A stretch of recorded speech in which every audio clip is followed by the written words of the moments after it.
இந்த இறந்து போயிட்டா பொட்டு வைக்கக்கூடாது, பூ வைக்கக்கூடாது, வண்ண வண்ண சேலைகள்லாம் அணியக்கூடாது அப்படிங்கிறதெல்லாம் ரொம்ப தவறான சடங்கு.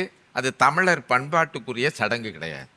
ஏன்னா பெண்கள் எப்போ பூ பெய்துறாங்களோ அல்லது சின்ன குழந்தையில இருந்தோ இயல்பாக அவங்களுக்கு நம்ம பொட்டு வச்சுக்கிட்டு இருக்கோம், பூ வைத்து கொண்டிருக்கோம். அது கணவன் கொடுத்தது அல்ல, அம்மா கொடுத்தது. அம்மா கொடுத்தது.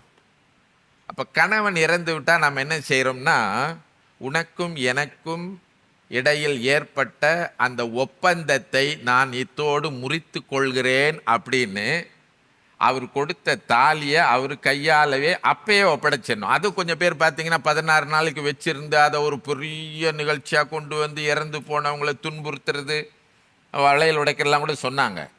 அதுக்குன்னு ஒரு ஒரு ஒரு குழுவை வைத்து கொண்டு அப்படி செய்வதை இன்னும் துன்பப்படுத்துவது தானே. அதை தவிர்க்க வேண்டிய சடங்கு.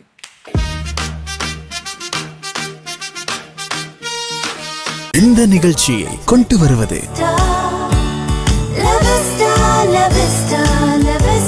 தருணங்களை இனிமையாக்கும் லெவிஸ்டா காஃபி.